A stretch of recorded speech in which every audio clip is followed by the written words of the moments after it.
Hello, everybody, and welcome once again to Pass Pirate Pay, the movie discussion show. My name is Ken. I'm your host, alongside my co-host, Andy. Yo, what up? How you doing today, Andy? Pretty good. Yeah. We could do a little bit better this week, I think, after last week's Disturborama. I didn't want to disturb you anymore, but I also didn't want to go too light. Sure.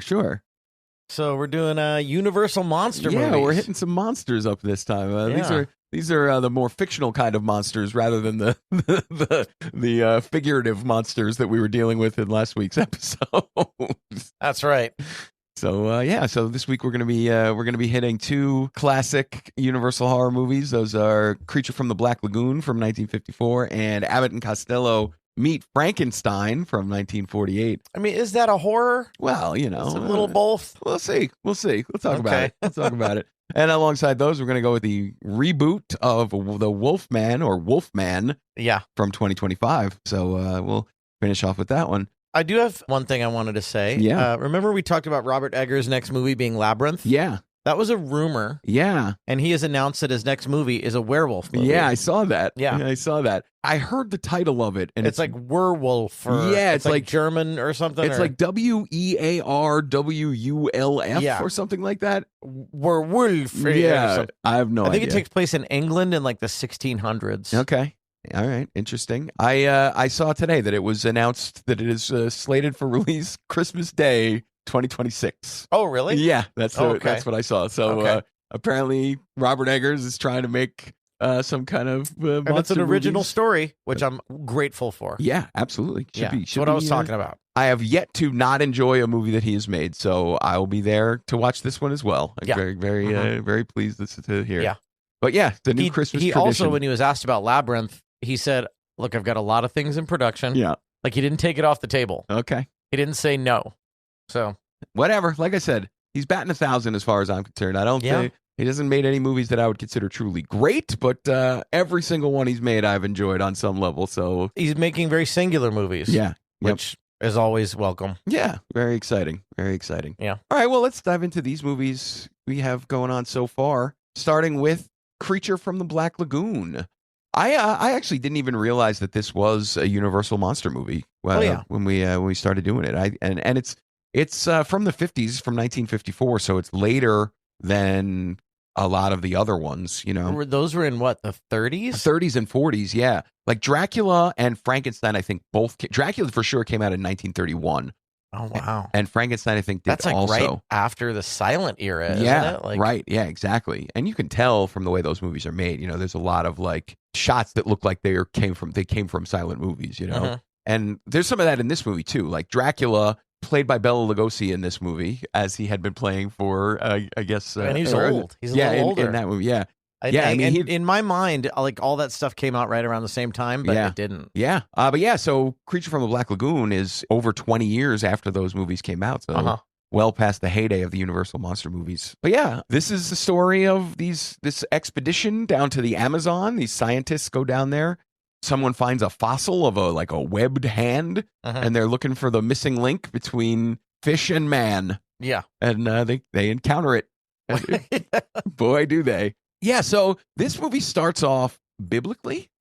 There's at the very beginning. It does. At the very beginning, it's like, in the beginning, God created the heavens and the earth. And I'm like, oh, no, what is this shit? What are we doing here? But then the movie takes a turn, and it's like, we get like an evolutionary science lesson. Yeah. It talks about the earth being 5 billion years old and how humanity or all life has crawled from out of the water onto land. Yeah, they show that fish with the weird legs. Yep. So we're actually, I'm surprised that the people who made this movie were not burned to death by creationists who were still pretty much in charge in 1954, right? You know, I was very surprised. This movie is very sciencey. Yeah. Something I really appreciated. We're talking about how once they discover we have this fish man, like they're talking about how he might be useful in determining how we can travel to other planets, because the scientists are aware that if you go to other planets, they may have different atmospheric pressure and different air supplies. It's just like, holy shit, this is some actual science that In my mind, 1954 is basically 1554, I think. Yeah, the Dark Ages. Right.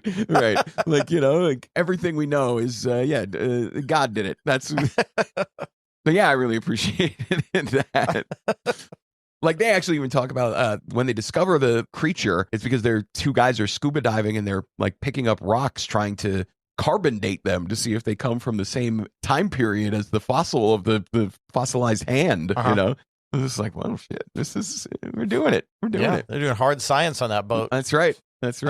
Yeah, everybody in this movie is a scientist, which is weird, or a Mexican, which is very strange because the movie takes place in Brazil, but in Hollywood, I guess they can't do everything right. It was still 1954, right? Right. We get the yeah.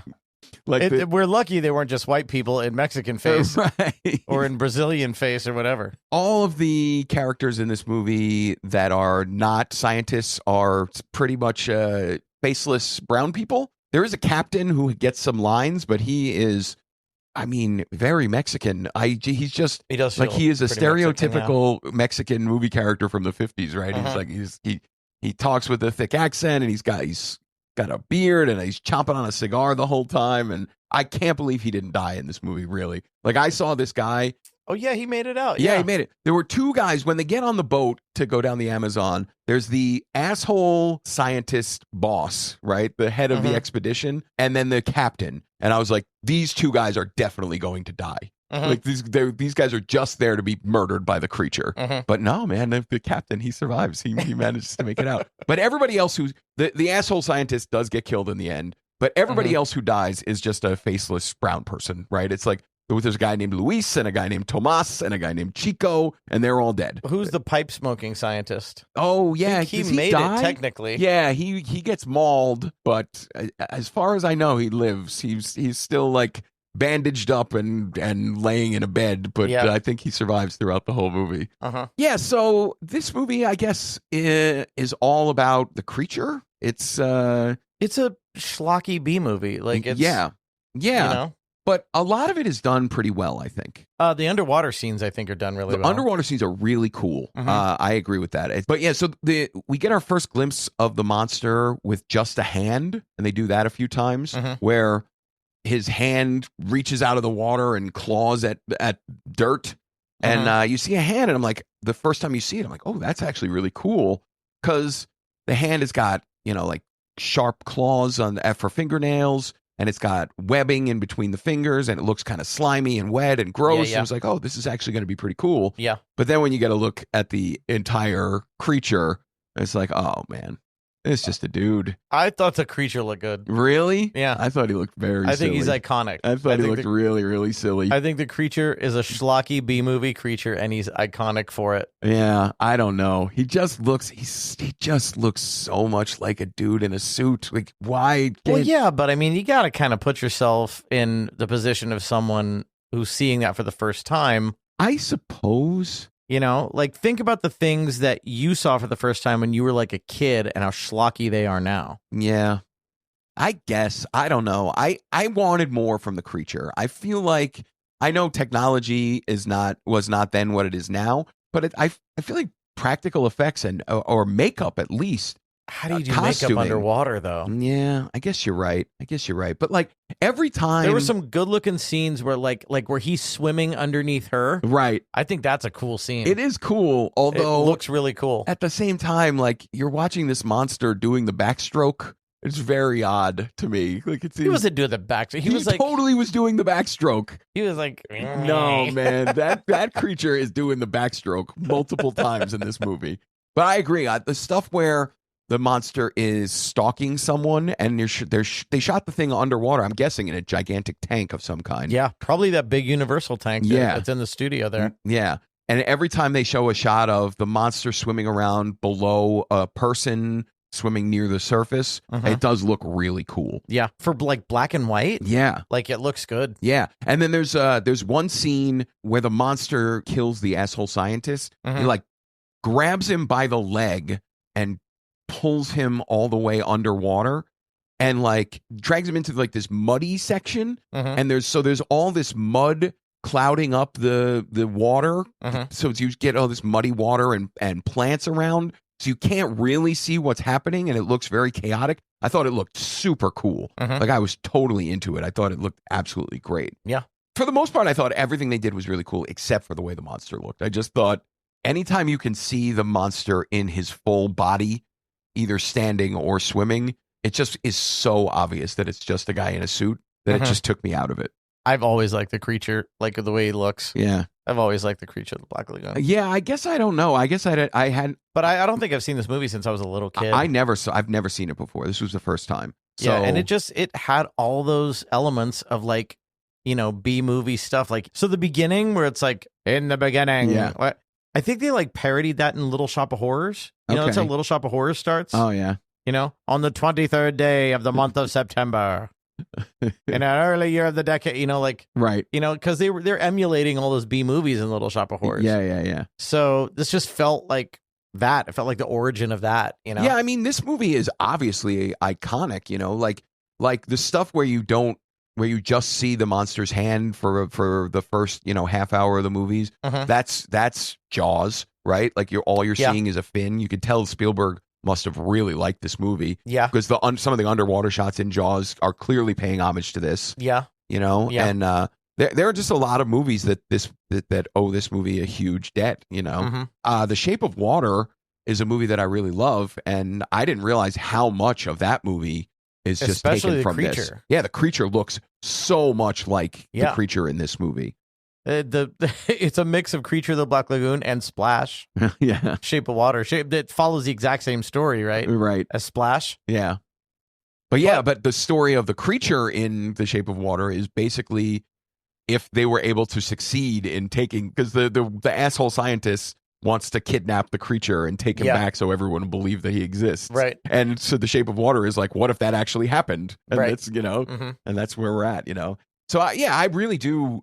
I'm glad that I got to see this movie because you said the creature's look is iconic, and I agree with you, but it's not something I have a lot of experience with, right? Like if you had shown me a picture of it, I would have said, oh yeah, that's the creature from the Black Lagoon, but I never really took a look at it to know, you know, when the first time I saw the monster in full in this movie, I was like, oh, okay.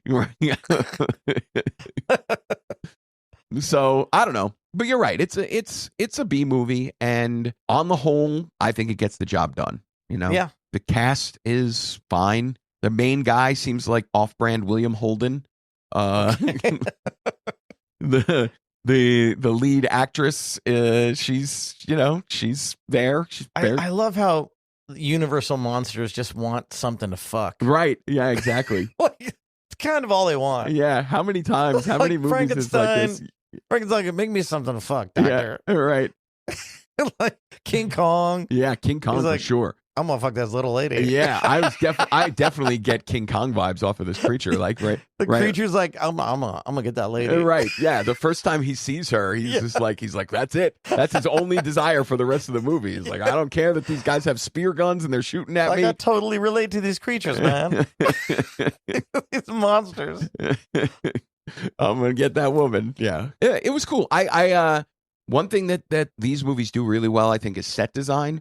Like you can tell that these are sets and it's not the Amazon jungle, but at the same time, it looks really cool. Like the lagoon set where, you know, they're walking through these like rock formations, I think just looks kind of cool. And the jungle, you know, it looks interesting. It's cool movie. Yeah. I can imagine how a person in 1954 could be scared by it, but I could also imagine being a 12-year-old kid and throwing popcorn at the screen at this dumb-looking monster. So I don't know. I'm right there. I'm in the middle.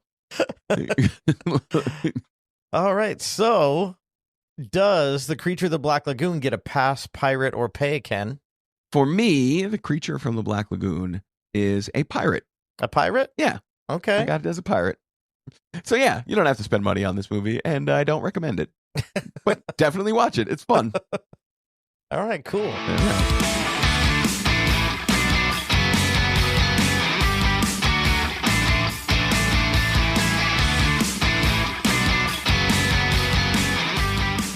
Okay, our second movie is Abbott and Costello, or I guess the actual name of the movie is Bud Abbott and Lou Costello Meet Frankenstein. Yeah, I guess so. Yeah, because I tried to look it up under Abbott and Costello Meet Frankenstein, and it didn't come up until I had to like type in both of their names before. Like, did you mean Bud Abbott and Lou Costello? Oh yeah, Like, that's very strange. Because by that point they're pretty famous. I thought so. Everybody, if you just say Abbott and Costello, people would know who they are. Yeah, but, yeah. I don't know. So this movie came out in 1948. It's directed by Charles Barton, and we don't just get Frankenstein in this. Yeah. So this is a very confusing thing to me in this movie. Why is it called Abbott and Costello Meet Frankenstein? Because they deal with the other monsters more, I think. Way more. And Frankenstein, I mean, I understand that by this time, when people were saying Frankenstein, they meant the monster. Yeah. Right? Because when you have a movie with a monster, you associate the name of the movie with the name of the monster, even though that's not what it is. Even though it's never what it was, yeah. Right, because Frankenstein, the Dr. Frankenstein is not in this movie. But when they say Frankenstein, they mean the monster. Right. And also, Boris Karloff is not in this movie. Yeah. I found that to be very puzzling. Yeah, because I read about it. Did you read about it? I didn't know. After he did The Son of Frankenstein, which was, like we were saying, was like 20 years prior. Yeah. And he was old. Yeah. Like, he said he wasn't going to do Frankenstein anymore. Oh, okay. I don't know why, but he just said, this is my last Frankenstein movie. Interesting. He couldn't have been, I mean, I'm sure he was old, but he couldn't have been that old, because this movie is at least 15 years before he was the voice of the Grinch. So he was still alive and kicking. No, he was still alive. He was definitely alive. No, yeah, but obviously. The role went to George Strange. Yeah, who played him in this. Yeah, and subsequent movies. So yeah, that guy is terrible. You didn't like George Strange as Frankenstein? No, I found him. I mean, I guess the only thing that you need to have to be Frankenstein's monster is size. He's a big dude. He's a big guy, but man, he's got this goofy face. Like, he wears this goofy facial expression the whole movie. He is not menacing at all. I was like, where is Boris Karloff? We need somebody to bring some kind of gravitas to this monster. And the other monsters were the guys, like all of them. Bela Lugosi. Bela Lugosi plays Dracula. And Lon Chaney plays the Wolfman. Mm-hmm. Vincent Price shows up at the end. Just for a little bit, just at the very end. But I don't even think he was really famous back at that point. I don't think he was either. Yeah. The actual people were the actual people there. But for some reason, we got an off-brand monster, and I just think he is awful. Okay. But fortunately, despite the title of this movie, he is not in this movie very much. There is very little of bit the at the monster. End. He doesn't do very much. I don't understand. Maybe they didn't want to pay Bela Lugosi more money, because this movie should be called Abbott and Costello Meet Dracula. Yeah. Because Dracula is the guy who is pushing the plot forward. He is the main villain of this movie. Mm-hmm. You know, I wonder if Frankenstein was just more popular. Maybe. I mean, my whole basis on this is the movie Ed Wood. And Bela Lugosi's character in that, you know, because Bela Lugosi famously, I guess it was probably 5 years after this movie where he started being in Ed Wood movies, and then he was dead shortly after that. Yeah. Let's shoot this fucker. Yeah, exactly. People don't give two fucks for Bela. Yeah. I mean, yeah. Martin Landau's Bela Lugosi is absolutely iconic. Perfect. So good. But yeah, So I don't know. I guess people had largely forgotten him by that point, because now vampires are so prevalent in our culture. Uh-huh. It just seems really strange to me that Dracula is less of a draw than Frankenstein. Yeah, I don't know. I didn't do any research on the making of this, so I don't know. Yeah, it's very strange. I just don't understand the title. It's very, very odd. Where do you stand with like the old like comedy duo? Okay, so like I'm gonna talk about all of them. Yeah, like yeah. When Martin I was and Lewis, Abbott and Costello. When I was a kid, Laurel and Hardy. When I was a kid, I loved Abbott and Costello. Yeah, I thought my dad had a tape with the Who's on First routine on it, and I listened to that thing over and over and over again. I thought it was so funny. So these guys are my favorite of those old time duos. Laurel and Hardy, don't really like. The Three Stooges, cannot stand. Don't think they're funny at all. I like the Marx Brothers. I think the Marx Brothers are pretty funny. See, I have a thing where, like, when I was a kid, I respected all that. Yeah. There's a style of comedy that I call flailing. Yeah. And I'm sure you know what it is. Sure. It's comedy that is very physical. Right. And hardly cerebral. Right. I think Robin Williams' stand-up stuff is flailing. Sure. I think Jim Carrey is flailing. Oh, yeah, absolutely. And I think that people look at that. A lot of people look at that and think it's genius. Yeah. And I just don't. Yeah. I think it's bad. Yeah, it doesn't do a lot for me either. You know, I think it's bad comedy. I don't find it very funny. Yeah. I find it a little bit annoying. Yeah. But people love it. Right. You know, and Right. I think kids love it. Yeah. You know, because when you're a kid, you don't understand cerebral humor. Sure.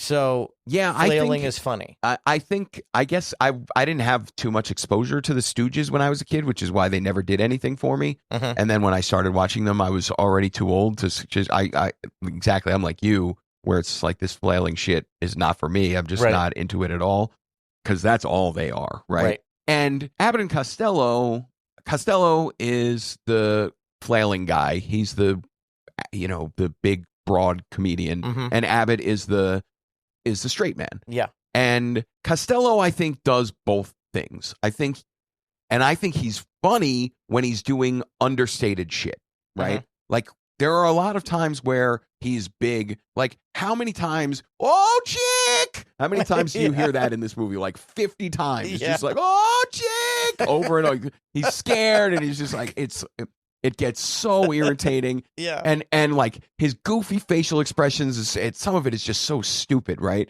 Yeah. And I wasn't into it at all. But then sometimes when he'll do like little things that I thought were really funny. And Abbott, I think, is almost always funny because he's just exasperated with Costello all the time, right? Yeah. And like he's just like, with this fucking guy, and he's hitting him, but he's also just being an asshole to him, and it's kind of funny, right? Yeah. But there were some really funny things that Costello does. Like there's a bit where he accidentally sits on Frankenstein's monster's lap.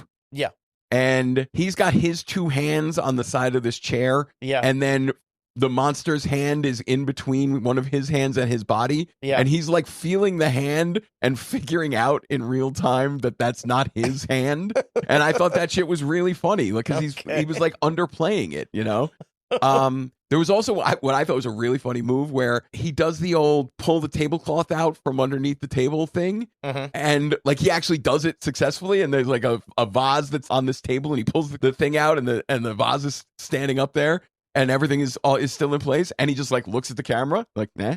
I thought that shit was really funny too, So there were moments with Costello that I thought were really funny. Okay. But this movie does a very strange thing where it seems like Abbott and Costello are the only two people making a comedy. Everybody else in this movie is making a straight horror movie.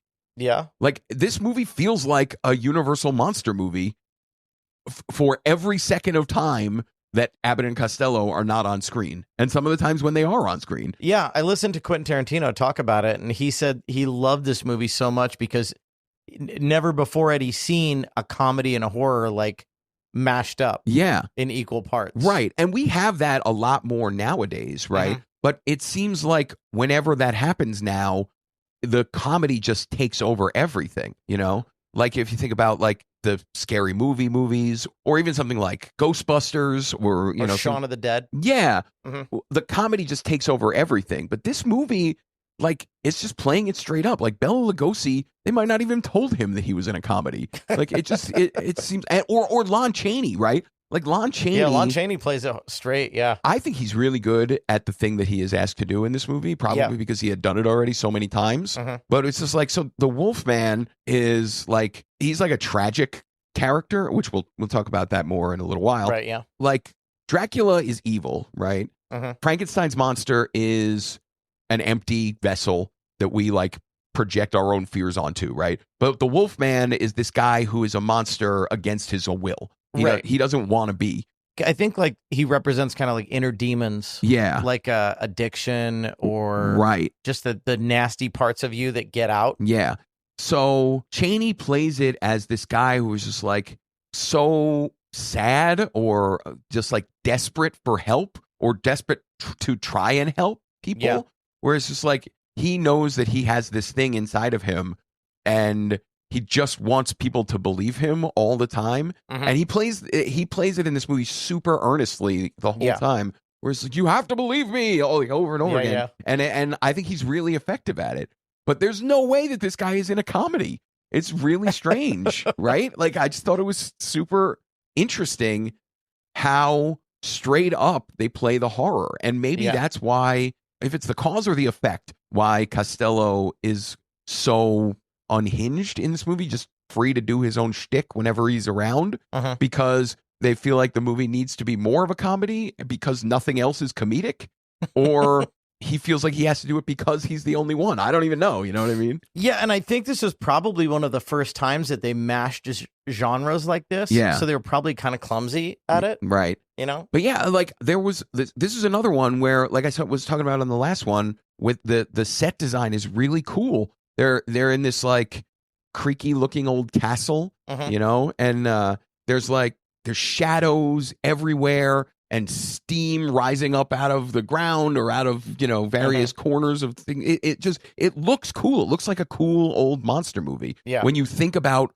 like one of these old Universal movies, this movie has the look of what those things are. And it's just really, it's a really cool idea to just drop Bud and Lou in the middle of this thing, you know? Yeah. And yeah, it's fun. It feels like a little bit like a Looney Tunes cartoon. And I'm sure that's because the Looney Tunes cartoons were ripping this shit off all the time. Yeah, probably, yeah. You know, the opening credits of this movie look like they were drawn by Looney Tunes cartoonists. Yeah. You know, but yeah, this was an interesting one.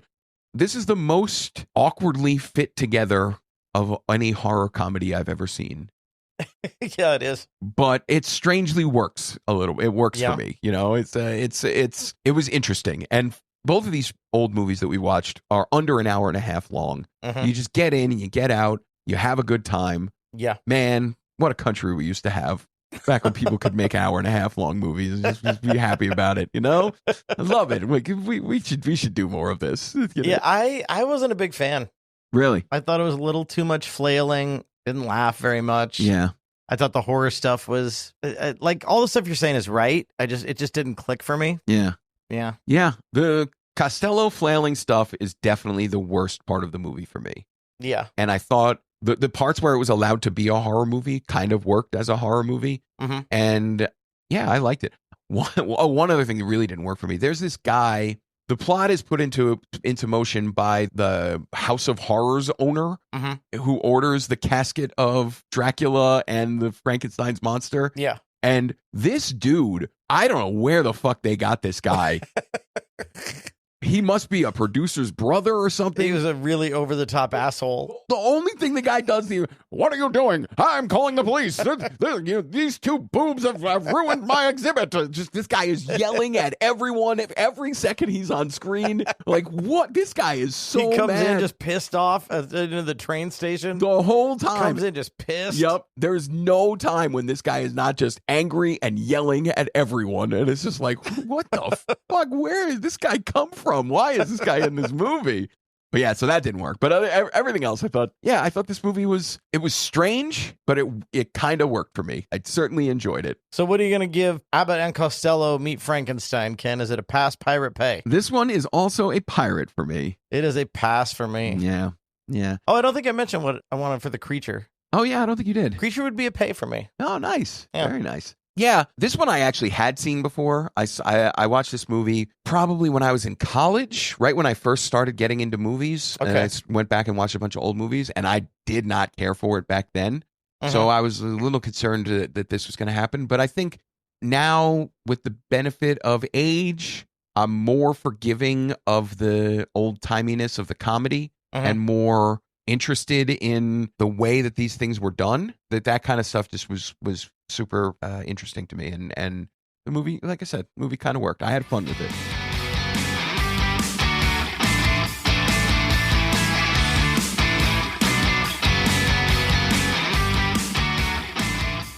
Okay, our last movie of the day is the 2025 version of Wolfman. Directed I saw this by last Lee night. Wanell. Okay, now went and saw this one in the theaters.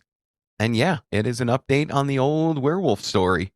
So yeah, this movie, it starts out in the past. We meet the guy who will eventually become the Wolfman when he's a kid. And he has encountered a werewolf with his asshole father out in the woods. Yep. And I thought the beginning of this movie was incredibly effective. Yeah. The asshole dad and his kid are out hunting in the woods in Oregon. And the father is warning the kid about the dangers of the woods, and at one point we see through the scope of one of their rifles, we get a glimpse of what might be a wolf man, but it's just a very quick glimpse. It is a cool glimpse too. Really cool. Yeah. And then they're hunting a deer and the kid runs off on his own to go get a better shot at the deer, and the father admonishes him. He's like, you can't run away, you can't run off, and like making sure the kid understands the seriousness. And then all of a sudden stuff starts to get a little, we're like, what's going to happen here? And they run up into this deer blind. The wolf man starts stalking them. And the way that this is represented is we see his breath in the air. And right outside of the blind. Right outside the blind. And like the father is there with his rifle ready to go as the breath is there. And then the werewolf gets distracted and we see an eviscerated deer on the ground. And that's all we get to see of the wolfman at this time. But man, that scene was incredibly tense. And just, they did a really good job of like making you think this is some shit. This wolfman, we're in for a ride. He can fuck some shit up. And this is going to be good. Right? So this movie does an incredible job, I think, with scares. It's really good at intense, terrifying scenes. So what happens is a man played by Christopher Abbott and his wife played by Julia Garner, they go up into the woods and with their little daughter. And it's the old man from the beginning they're going to clean out his house. So they're in this moving van.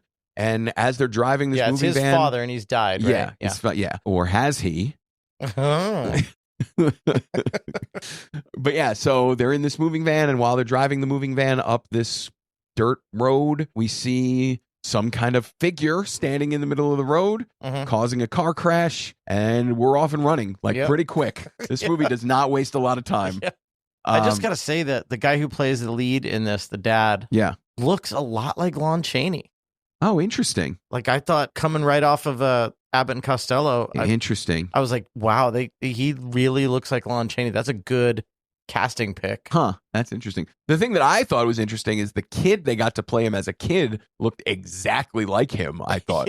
Like I turned to Mark, who I was watching the movie with, at the very beginning of the movie when the kid was on screen, and I was like, that kid's going to grow up to be Christopher Abbott. He's got Christopher Abbott face. And then sure enough, that's like, yep, we were in the past. That was him. Like, I just knew it. Like that kid, they just cast that kid because he looks just like him, Yeah.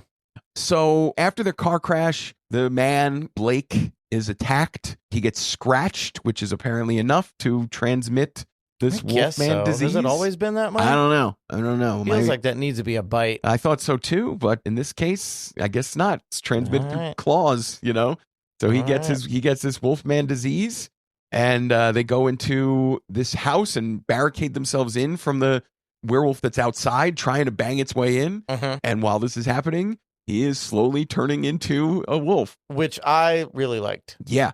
I think it was such a departure from the Rick Baker, how he turns an American Werewolf in London. Yeah. Such a departure from that. It was slow and part of the plot. So the thing that I liked best about it was the shifting perspectives. That was cool. But the thing I really liked most was the way he looks makes it seem like this is a disease, right? Yeah. The werewolf is super powerful and strong, so you wouldn't think of it as an illness, but like the way he looks as he's slowly turning into this wolfman, he just looks sicker and sicker. Like at the same time as he's becoming more and more wolf-like, he looks like he has some kind of disease. Yeah. And I thought the makeup was incredibly good. Yeah. Like just really cool wolfman makeup. Really good. And yeah, you're right. It's really slow, and it does do this thing where it keeps shifting to his perspective, which I thought was awesome. There's a scene where you're in his head, seeing and hearing what he sees, and you hear this pounding, this like drumming, pounding sound. Yeah. Like, what is this? What is this sound? And then he opens up a closet door, and there's a spider walking along the wall. And the feet of the spider his hearing has gotten so heightened that the spider walking is this pounding sound. Yeah. And I'm like, that is cool. Yeah. That is a really good effect. So there's another cool thing later on, like where it shifts from perspective to perspective. Yeah. So you see it from the human side. Right. And then you see it from his side. And his side, he can see better at night. Yeah. And the humans don't make sense to him, just like a dog. Right. It wouldn't, like, our words don't make sense to dogs. Yep. Their voice is it's still a voice. Yep. But it's unintelligible. It's just garbled. Yeah. It's just garbled nonsense. Yeah. And there's one scene, like, later on where he's more transformed, like he's almost there. Yeah. And it shifts to his perspective in the barn. Uh-huh. And he's looking at his wife and his daughter, and now they look kind of like deer. Yeah. Just subtly, too. Right. But it makes them look like prey. Yeah, exactly. Like their eyes, the light reflecting off their eyes makes them look, like you said, like prey. Right. And they have softer features. Yep. And like, it's really cool. It was really cool. The effects in this movie to put you in the perspective both of the Wolfman and of his family are just really cool. Like it's really, really effective. Mm-hmm. There's one scene where the three of them, before Blake has turned, he's a little bit of a wolf, but still mostly human. Mm-hmm. They climb on top of this like greenhouse structure that's made out of some kind of like plastic tarp that is barely translucent, and the original wolf is down underneath them trying to scratch his way through this plastic tarp. Yeah. And it's just like, fuck, man, this is super cool. It's like really intense and really fun. And they put it in the trailer, so it kind of ruined it, but where like she's trying to start this truck. Yeah. They find this old abandoned truck. I wish they wouldn't have ruined that. I know, because it's so cool. Yeah. Right? And the truck has all this crusty shit all along the windshield. Yeah. And then as soon as she gets the truck started, she turns on the windshield wipers and clears the thing away. And there's a wolf standing right there. And it's like, fuck, you know. Jams his hand right yeah. through the And windshield. it would just be, I wish, this is why trailers are shit, right? It's like, why would you ruin that? That's some cool ass shit that would have made this movie even better, you know, if you watch it. It would have. But yeah, this movie is, it's like a really good ride all the way through. Like the tension doesn't let up very often throughout this movie. It doesn't give you much time to catch your breath. And you're a big fan of tone, and I think the tone is really creepy and awesome. Really good. Really, really good.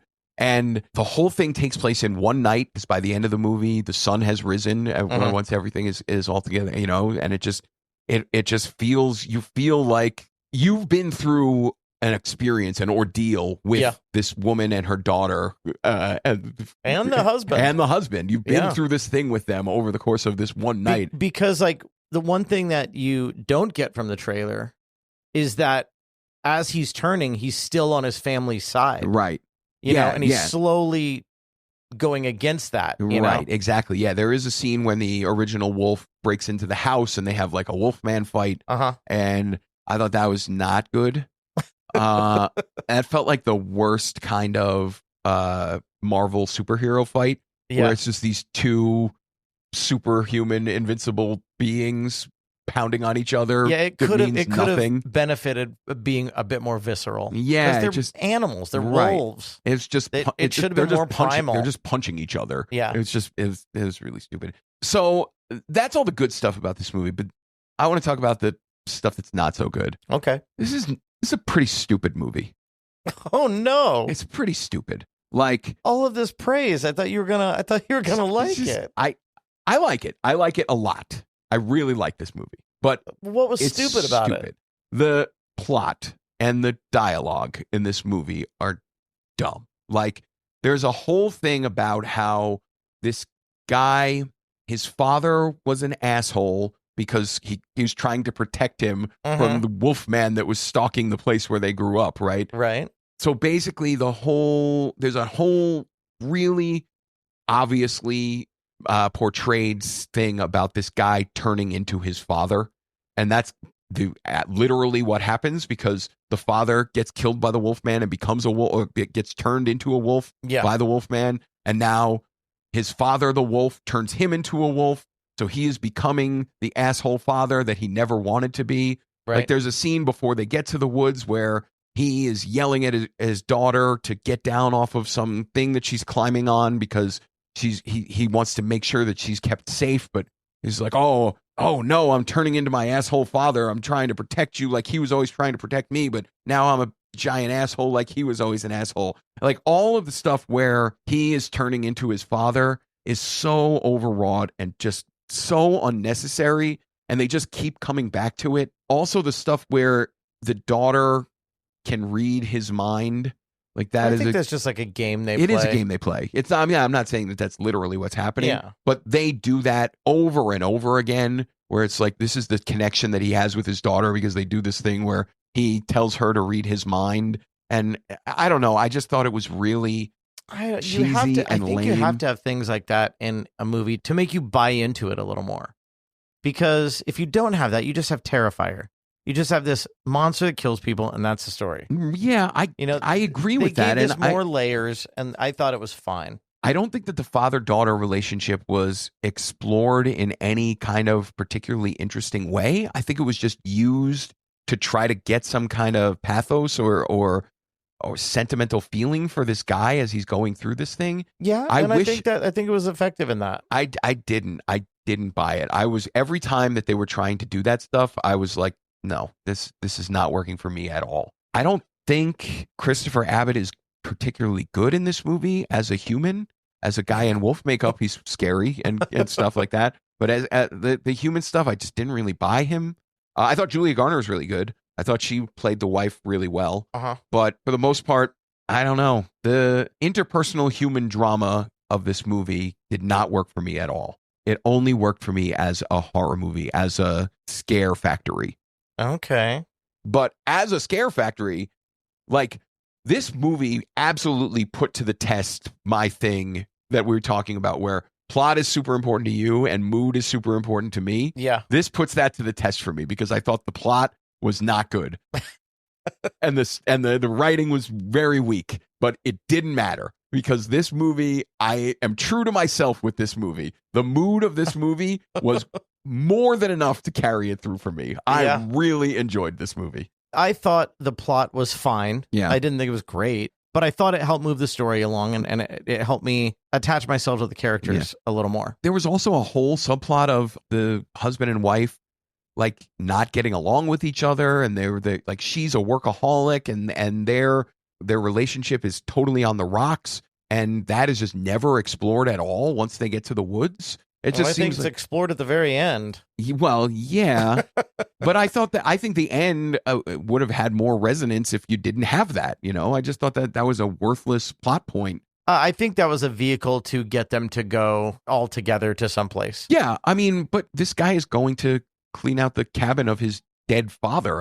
That's reason enough for a family to take a trip to the woods. I would think you don't need this "let's save our marriage" kind of subplot that doesn't go anywhere. I don't know. Like I said, I really appreciate the direction. This movie is very well directed and very poorly written. That is what I think of it. I thought it was fine. Yeah. All right. So is that it? Yeah, that's it. All right. So what would you give the Wolfman?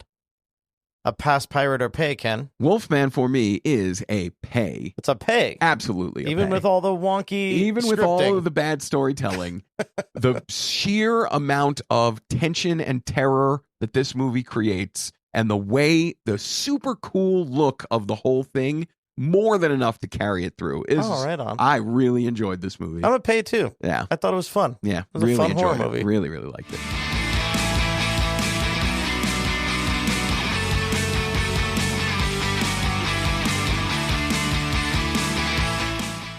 Thanks for tuning in to Pass Pirate Pay. This episode was produced by the one and only Andy Morris. If you haven't already, hit that subscribe button on your favorite podcast app.